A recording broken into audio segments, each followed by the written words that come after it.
The topic for today is really exciting to me because it has such a huge potential for empowering people and giving you tons of clarity about your own energy system. And my hope is that you can use this power to better serve your fellow conscious beings.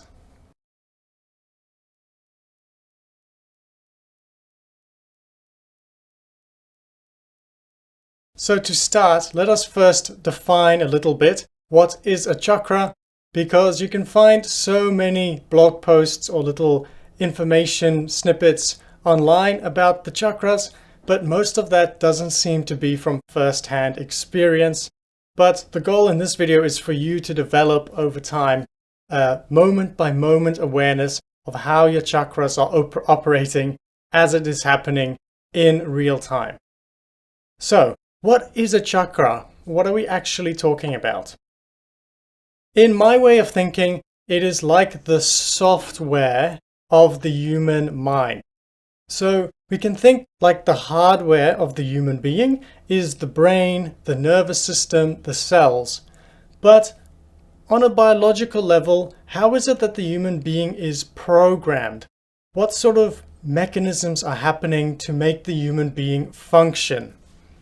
On some level, many people know, this is evident to anyone that introspects, there are archetypal energies in the body, but a little bit deeper than that, there are just chakra energies, which is energy flows. The energy doubtlessly flows in certain predictable ways. The energy of the human nervous system flows in channels. And when you look inwardly, you see patterns. You see areas where energy flows meet, and these energy flows closely relate to the physical body. You know, for instance, they're often in the brain, or they follow the spine. But if you get more clarity about how energy actually flows, and perhaps you can even start to see inwardly how energy flows, then you see it doesn't match perfectly the physical body. It matches all across, across many people. When people look inside, they see very common similarities. And in the Hindu tradition, these energy points and the energy flows are referred to as chakras. That's where the energy flow meets. And the channels in which energy flows is called nadis. But today we're just going to focus on chakras to keep things simple. So we've got these energies flowing in the body, and where they meet, it's a chakra. What do those energy points look like or feel like? Throughout this video, I'm going to try and put as much images as I can that are somewhat reminiscent of what a chakra is. So I hope that can seep into the subconscious of yours a little bit. But in short, it is a lot of the time, to me, from my own experiences, like a fountain that gushes and gathers. So energy is flowing out of it, but at the same time, energy is flowing into it. And it's like you have fountains all over the body, and they all interrelate with energies flowing out and coming into them. Also, these chakras very often have a sort of a vortex or spinning energy to them. And a lot of the time, they feel like a wheel turning. And when you're engaging with the outside world, for instance, a certain chakra might be active in that engagement. That very often feels like a wheel that is turning. If, for instance, you use mantras as well, mantras can help activate and purify chakras, those vibrational sounds, and that process very often feels like a turning wheel. So, I hope that just gives us a little bit of grounding about what I'm talking about when we say becoming aware of the chakras.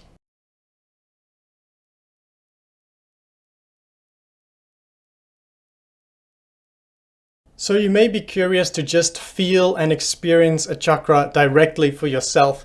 And I think if you have some meditation experience or just simply good focus skills, you can notice a chakra today.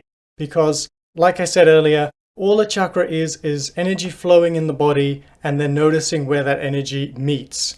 And you notice energy flowing in your body all the time. All sensations are energies flowing. So if you touch your hand, that's an energy flow, that's a sensation. Or if you, perhaps, let's be dramatic, you see a spider, you might get a chill running up your spine. That is an energy flow. So anyone can notice energy flows.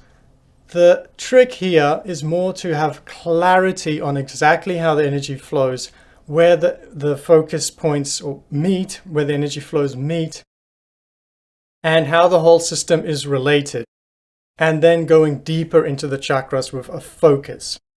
But you can right now notice energy flows, like I said, and if you want to notice a chakra, people are all different, but for me, the easiest place to notice is in the face, behind the nose in particular. So just as a quick tangent, if you look online, many places will say that you have 7 chakras or 7 major chakras, which is quite accurate, but there are energy points where they meet, energy flows meet all over the body, and the chakra I'm talking about right now is not one of the main 7, but it's quite easy to detect for me because the human being expresses a lot of emotions through the face. So if you just sit in meditation, you should notice all sorts of energies flowing in the face. If you're feeling uncomfortable, you might grimace. If you're feeling happy, you might smile and your cheeks might feel rosy. If you think of memories, your face might subtly change. Maybe you'll actually pull muscles in the face, but maybe it'll be more subtle than that. Either way, all these energies around the face, if you notice how they flow, they meet at a point behind the nose, in the nasal area. And there's a chakra there. So if you want to experience a chakra today, then I invite you to start with that exercise. Whether it's in whether it's in formal practice or just right now or during daily life, if you just notice how your face moves, how the energy flows, I hope you can notice that it meets at a point somewhere in the face.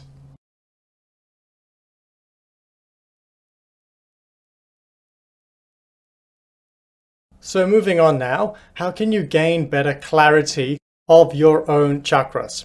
And I think I would suggest that the reason most people don't have very nice clarity on their energy systems is because there is, metaphorically speaking, gunk on the chakras.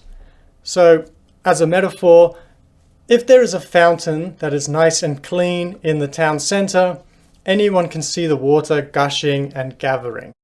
But if the fountain is really dirty and there is mud in there and there are all sorts of weeds growing in the fountain's pond and perhaps birds have shat all over it, that gunk can build up so thick that you might not even be able to see the water gushing and gathering.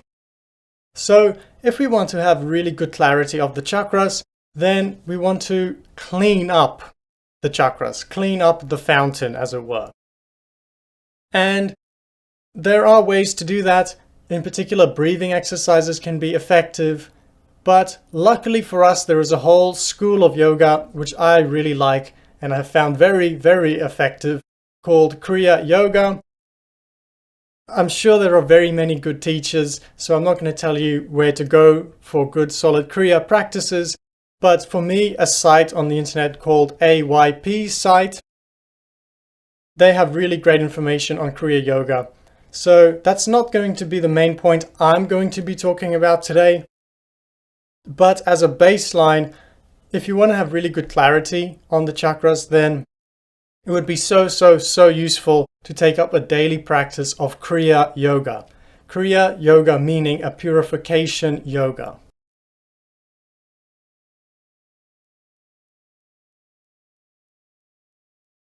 So apart from the Kriya Yoga, what I want to bring to the table today for you is a practice you can do every day, moment by moment, and hopefully through that process develop a constant awareness, a moment by moment awareness in real time of how the chakras operate. And this has worked for me really well. It's something that I've done for many years, and after not much time at all, I started having interesting experiences with the chakras. And as the years have gone on, it just becomes more and more and more clear, and the depths to which you see into the chakras just become deeper and deeper and deeper.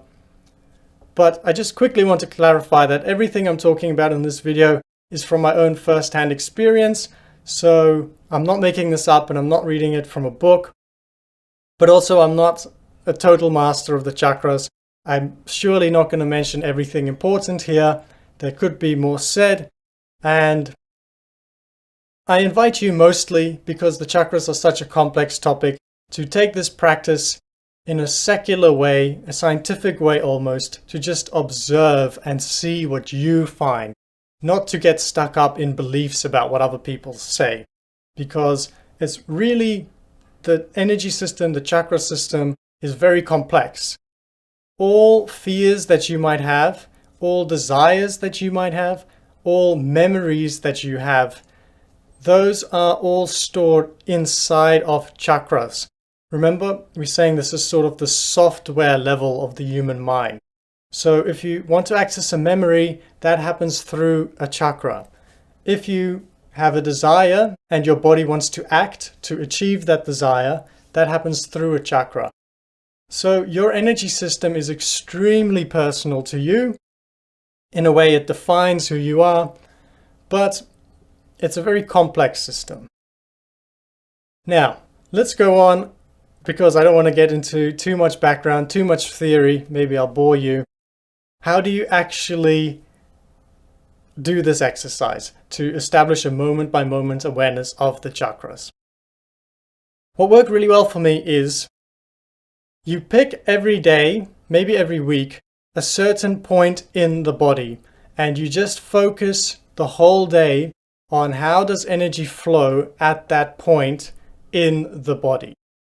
I hope that makes sense. That's the bottom line of how I suggest you can develop a real-time awareness of your energy flowing. So, as an example, you might pick, like I mentioned earlier, the area of the nose, behind the nose, just the face in general. And maybe if you're starting out, you'll spend the whole week throughout your daily life focusing on how does energy flow. So when you go to work, maybe in the morning you don't feel like going to work, how does the energy flow in your face when you're not feeling like going to work? What muscles are you pulling? Maybe you get a promotion at work. How does that make your face feel? How is energy flowing in your face? Maybe you take your dog to the park. How does that make your face feel? How is energy flowing? When you're stuck in traffic, how does that make your face feel? How is energy flowing? You're doing this constantly throughout the day. You don't need huge amounts of focus for this. It's more an aspect of curiosity. That's what I really hope you can access, and I think that would be the key for success. Something needs to trigger in the mind, in the consciousness, that finds curiosity in how energy is flowing. So if you can find a curiosity of how does my whole life affect the energy in my face, everything you experience, you might notice, probably has some sort of effect on the subtle muscle twitches or energy flows in the face. So if you do that for a week or a month, then you very likely will experience a chakra, the chakra that's behind the face. But that would just be step one. This process takes time, and it's sort of for hardcore people, because you don't just do a little exercise 20 minutes a day. This requires constantly having focus on the energy system of the body. But if you pay careful attention, you'll notice that that is actually the goal of the title of this video. Because how else could you have moment by moment awareness of the chakras if the only way to have that is by focusing on the chakras moment by moment your whole life? So if you get this curiosity aspect of how energy is flowing in the body, then it's not a chore, it just becomes second nature. But to get started, there's the systematic nature to noticing and picking a point in the body and then noticing how does energy flow in response to the outside world. So, as an example, I just started with the face. You might notice that for a whole month, how does energy change in the face, depending to all sorts of situations. But there are some other points in the body that I would recommend You could get started with, on a related way, the energy up here in the forehead is also good, and at the eyebrows, that's also good. The hands are very, very insightful. Maybe you could even start with that. You'll notice that almost everything that happens in life, your hands will react in some way. Either they'll clench, or you'll hold your hands together. You might put them near the genitals if you're feeling nervous. There's so much energy flow, you could say an intelligence, flowing through the hands. In a very large way, how the energy flows through your hands is what, on a software level, creates who you are and what you do, and even what you think. The mind and the body, on a software level, are very, very closely related. So the hands are very insightful. That can be a good place to start. But also the feet. We don't often pay much attention to our feet, but again, if you feel nervous, you might notice your feet sort of clench up. And if you can really relax the feet, you'll release so much karma from those chakras. Because, like I said earlier, a lot of the information of our energy system is stored in these chakras at a software level, remember? I'm saying. So, a lot of, for instance, anxiety on an animal level, like a scared little monkey. A lot of that anxiety is stored in the chakras at the feet.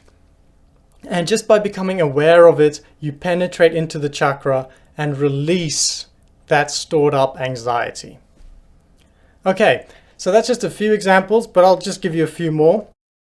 Here's like a little controversial one. It might make some of you laugh.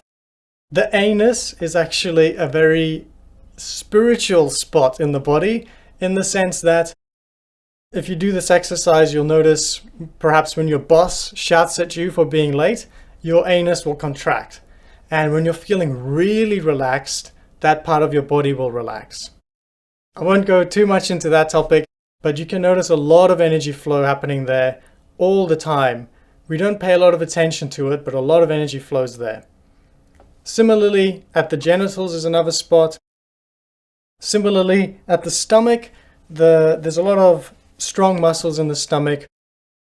Also, digestion in general is related to the chakras.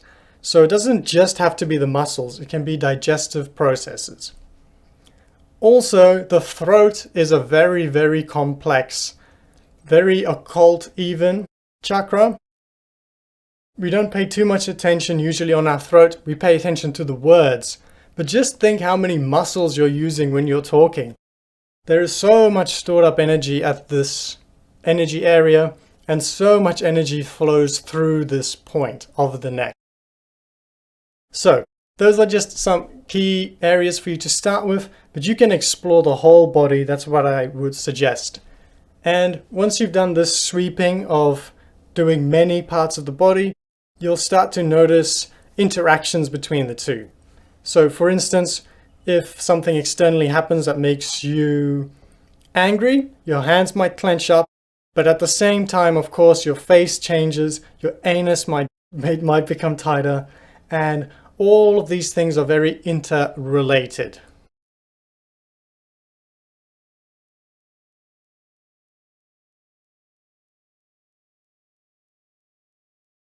So how do we develop then this visual sight, this vivid, clear, sharp, intricate sight of the chakras?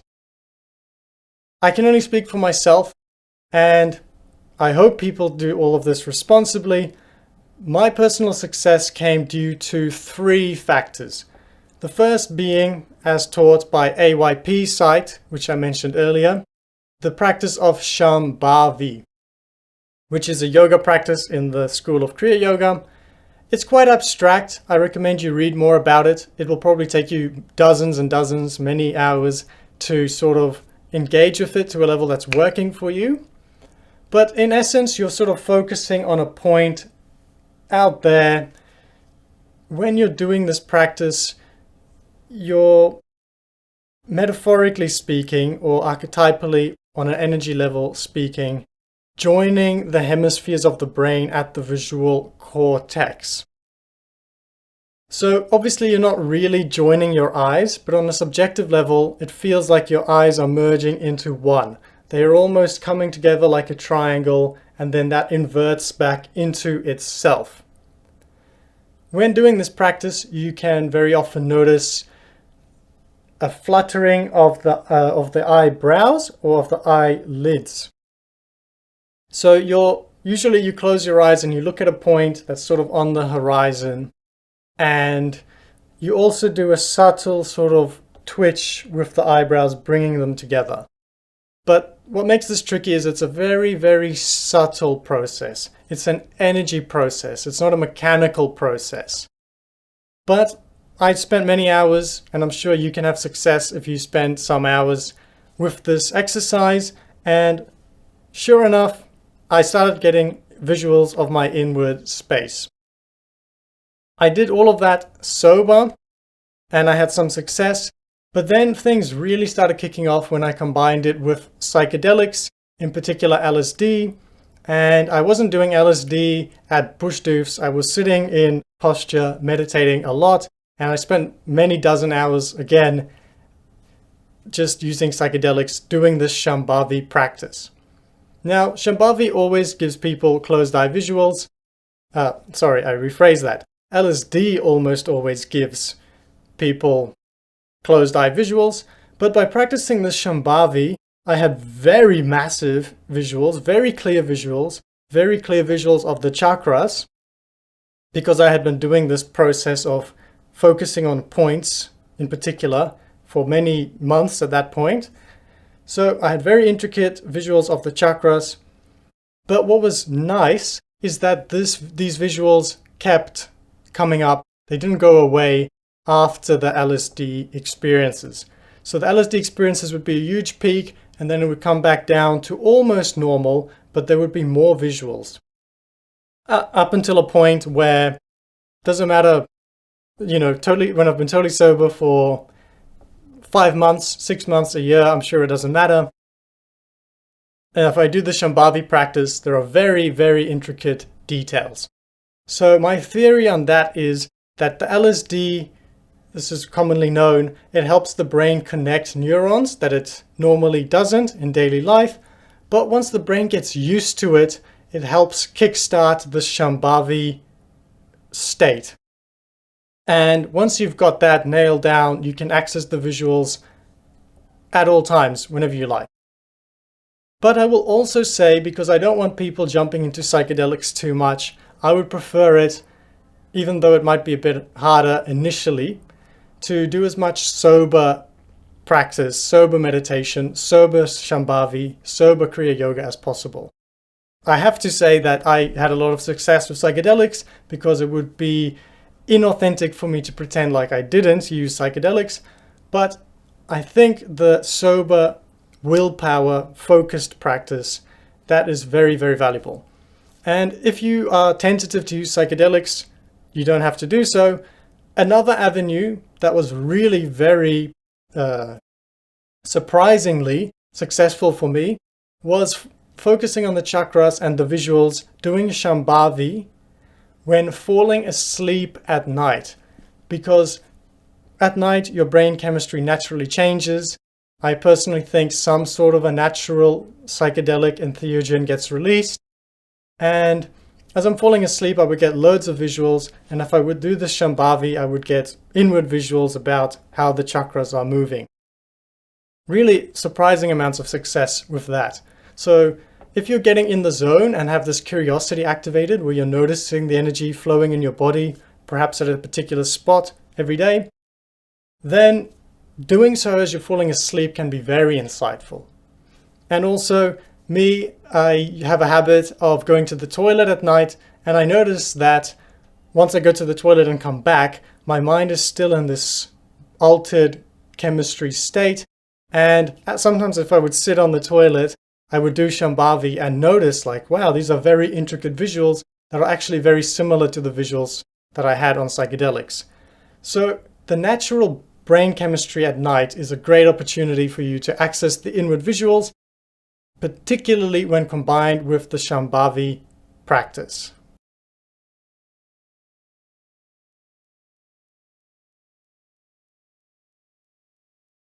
Okay, so if you're still watching, I hope you've been following, that I've maybe done a good job explaining how that process would work.